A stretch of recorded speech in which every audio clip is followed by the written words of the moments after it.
October 7th, 1571. Over 400 war galleys carrying nearly 100,000 men converged in the Gulf of Patras. It was the largest naval battle of the Renaissance.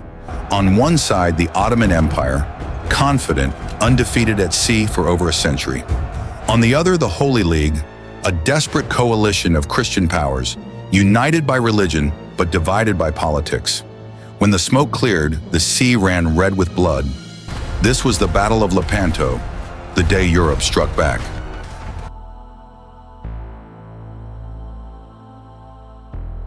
For more than 100 years, the Ottoman Empire had dominated the Eastern Mediterranean. From Constantinople to Cyprus, their fleets sailed unchallenged. Their power at sea protected vital trade routes and projected fear across Christian Europe.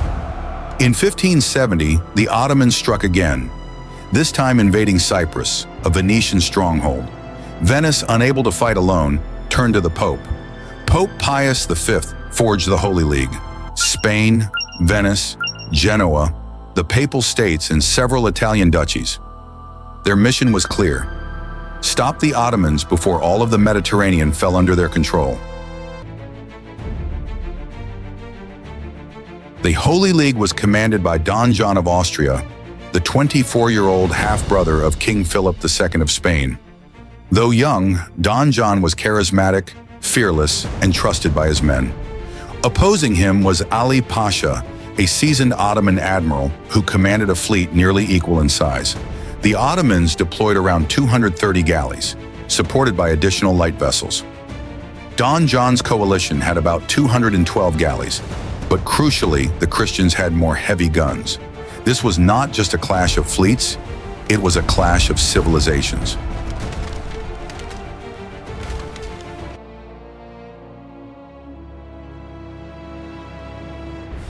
In early October, the two fleets sighted each other near the Gulf of Patras, close to the small port of Lepanto.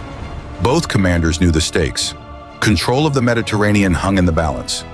The Holy League arranged its fleet into 3 squadrons, the left under Venetian Agostino Barbarigo, the center under Don John himself, and the right under Giovanni Andrea Doria of Genoa. Behind them, a reserve commanded by Alvaro de Bazan stood ready. Across the water, Ali Pasha mirrored the formation. Mehmed Sirocco on the Ottoman left, Uluk Ali on the right, and Ali Pasha himself commanding the center.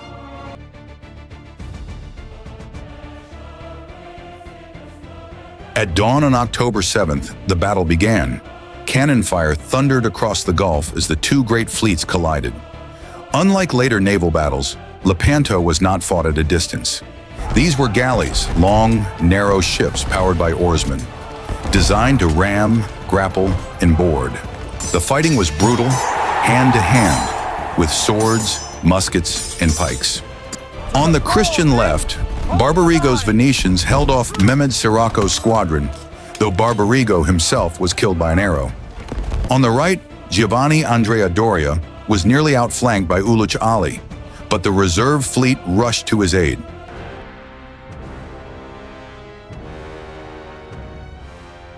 In the center, the fighting was fiercest. Don John's flagship, the Rio, clashed directly with Ali Pasha's Sultana. For hours, the two flagships exchanged cannon fire and musket volleys.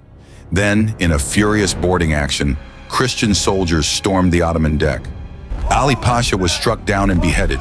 His banner, a great green flag embroidered with the name of Allah 28,900 times, was torn down and captured.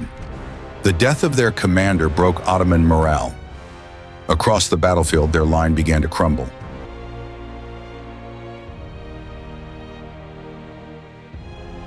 By late afternoon, the outcome was clear. The Ottoman fleet was shattered. Over 200 Ottoman galleys were sunk or captured, and some 30,000 of their men lay dead or captured. The Holy League lost around 50 ships and 8,000 men.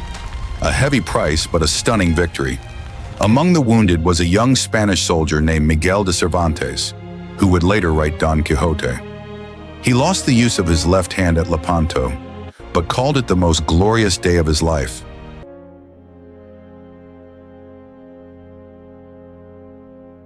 The victory at Lepanto shocked the world.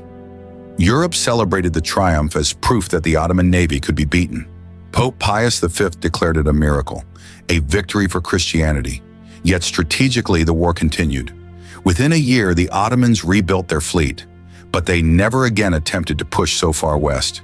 The myth of Ottoman naval invincibility had been broken. The Battle of Lepanto remains one of the largest and bloodiest naval battles in history. It was not just a clash of ships, but of worlds.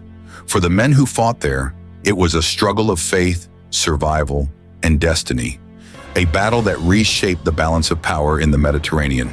On October 7, 1571, the waters off Lepanto bore witness to a titanic struggle. The Holy League's victory did not end Ottoman power, but it proved that even the mightiest empires could be challenged. Lepanto was a reminder that history is shaped not only by kings and sultans, but by the courage of sailors, soldiers, and oarsmen who fought in the blood-red tide.